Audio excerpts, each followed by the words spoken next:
Hey there! Welcome back to Know for a Fact. We've got an interesting video to share with you. The world is full of mysteries, contradictions, and questions that are seemingly impossible to answer. Paradoxes, for instance, are great examples of thoughts that can leave you scratching your head.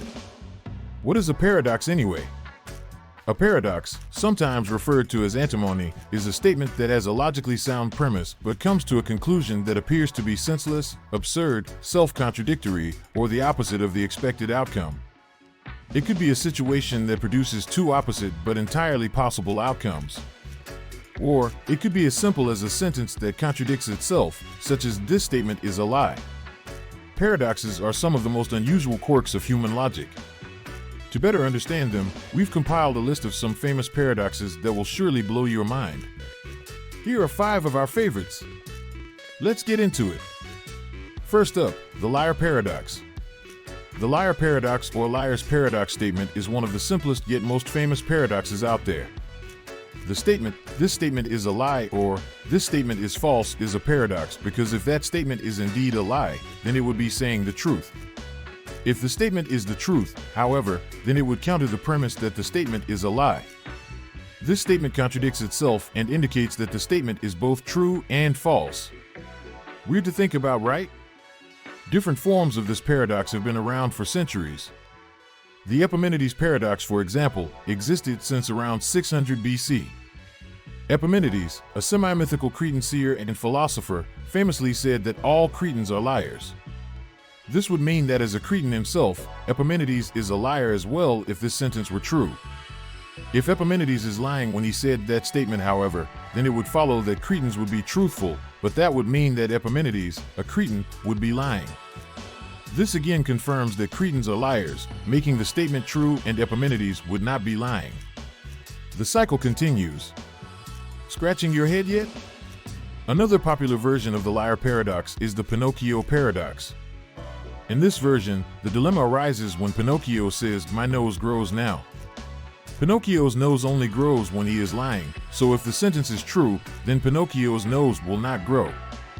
However, this would mean that Pinocchio is lying, which causes his nose to grow. As Pinocchio's nose grows, then Pinocchio would not be lying, which means his nose will not grow, and so on without end. Some have sought solutions to this problem and claimed that Pinocchio was not inherently being dishonest, he was simply making a prediction that would turn out to not be true. The prediction that his nose will grow wouldn't count as a lie, so Pinocchio would not be lying even if he says his nose will grow, and it doesn't. Moving on to the Fermi paradox. With the vast knowledge we have of the observable universe, scientists say that the Sun is a pretty common star and there are billions of stars similar to it in the Milky Way alone. There's also a good chance that those Sun-like stars have Earth-like planets orbiting around them. It's also pretty likely that these stars and planets have been around for much longer than our solar system, so the evolution of intelligent life and civilizations more advanced than us would likely be possible. These advanced civilizations may have developed interstellar travel already or at least launched probes to study other planets from far away. However, even with the likelihood of all of these circumstances, why hasn't anyone made contact with us yet? Shouldn't their presence be obvious to us by now? The Fermi paradox presents this problem. If Earth is just one of the billions of planets that have similar conditions, why is it that sentient life seems to be unique to us?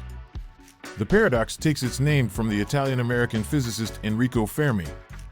While he wasn't the first one to raise the problem, the paradox has ties to his name because of his conversation with fellow physicists Edward Teller, Herbert York, and Emil Konopinski in 1950.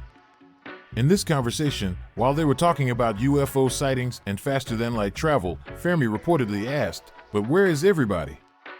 The conflict between the scientific estimates that sentient life is likely common in the universe and the fact that we don't have any solid evidence of sentient life on other planets still baffles scientists to this day. Some have tried to explain this paradox by arguing that intelligent life outside of Earth is extremely rare and civilizations like these have short lifetimes. Others have suggested that alien life could be so alien that it's completely unrecognizable to us. What do you think? Now, let's take a closer look at the unexpected hanging paradox. This paradox follows a condemned prisoner that a judge sentenced to death by hanging. The judge tells the prisoner that the executioner will hang him at noon on a weekday in the following week. He also told the prisoner that the day of the execution will be a surprise. Thus, the prisoner will not know the exact day of his execution. He will only know the day of his hanging when the executioner comes knocking on his cell door. The prisoner, upon hearing his punishment, reflected on it and concluded that he'll be able to escape his execution. Because the execution will happen on a weekday, he argued that his execution can't be on a Friday because the judge told him that the day will be a surprise to him. Therefore, when Thursday passes and he's still alive, he will know that the execution will be on Friday. This means that the day of the hanging won't come as a surprise to him anymore. After drawing the conclusion that the day of his execution can't occur on a Friday, he reasons further and states that his execution cannot be on a Thursday either. That's because when he's still alive when Wednesday noon passes, then the hanging must be on a Thursday, given that he already ruled out the possibility of a Friday execution. Therefore, a Thursday execution will not be a surprise as well. Using the same line of reasoning, he further argued that the execution also won't occur on a Wednesday, a Tuesday, or a Monday. After making his arguments, he happily went back to his cell. He was confident that the surprise hanging will not happen at all. When the week of the execution came, the executioner knocked on the prisoner's cell door on a Wednesday. This came as a surprise to the prisoner, who was confident that the execution wouldn't happen at all. Thus, what the judge told him eventually came true. The unexpected hanging paradox has a lot of other versions, such as those involving a surprise test or pop quiz. Many philosophers also attempted to resolve this paradox, but there is no unanimous agreement on its nature and resolution. Some even say that it remains the significant problem in philosophy to this day, and that's why it's among the most famous paradoxes. Schrödinger's cat paradox. If you're a fan of science, particularly physics and quantum mechanics, then you likely have already heard of Schrödinger's cat. This thought experiment is one of the famous paradoxes that have a profound impact on science. In this popular paradox, imagine a cat trapped inside a box. Within that same box, there's also an apparatus that will shatter a poison-filled flask if it detects radioactivity, such as when a single atom decays. When the flask shatters, the poison will kill the cat inside the box. After a while, the flask may or may not have shattered, and the cat may or may not be dead. Until an observer comes along and opens the box, the cat is in a superposition. This would mean that it's both alive and dead at the same time. When someone opens the box and takes a look, however, the cat will only be one or the other. It would be either dead or alive and not both at the same time. The Austrian-Irish physicist Erwin Schrödinger first devised this thought experiment in 1935 in a conversation with Albert Einstein. This scenario represents the current leading interpretation of quantum mechanics, wherein a quantum system remains in superposition until scientists measure or observe them. For example, some subatomic particles, such as electrons, behave as both a particle and a wave. This is much like how the cat is both alive and dead at the same time. Upon observation, however, the electrons act as either particles or waves, never both at the same time. This means that the presence of an external observer collapses a quantum system into just one state. Because of its implications on quantum mechanics, the paradox of Schrödinger's cat continues to be a significant part of scientific discussions to this day. Our final mention is the interesting number paradox. This paradox is among the silliest and most whimsical of all these famous paradoxes. In this paradox, suppose that you have to classify all natural numbers as either interesting or not interesting.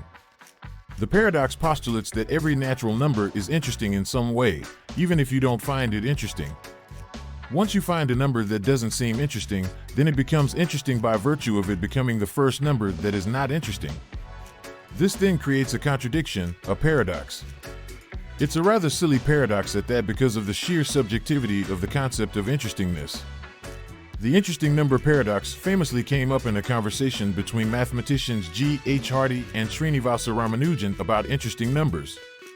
In the conversation, Hardy reportedly stated that the number 1729 of the taxicab that he'd ridden was rather dull. However, Ramanujan promptly replied that the number was interesting because it is the smallest number that is the sum of two cubes in two different ways. The number 1729, later on, became famous as the taxicab number or the Hardy-Ramanujan number. Nathaniel Johnston, a quantum computing researcher, sought to resolve this paradox by defining an interesting number objectively. He defined a number as interesting if it appears on the Online Encyclopedia of Integer Sequences, OEIS, which contains thousands of integer sequences. Using this definition, Johnston found in 2009 that the first uninteresting number, or the first number that didn't appear on the OEIS, was 11,630. There you have it. Do you have a favorite paradox? If so, leave us a comment below letting us know, and maybe it'll appear in our next video. As always, don't forget to smash that like button and subscribe for more daily facts. See ya!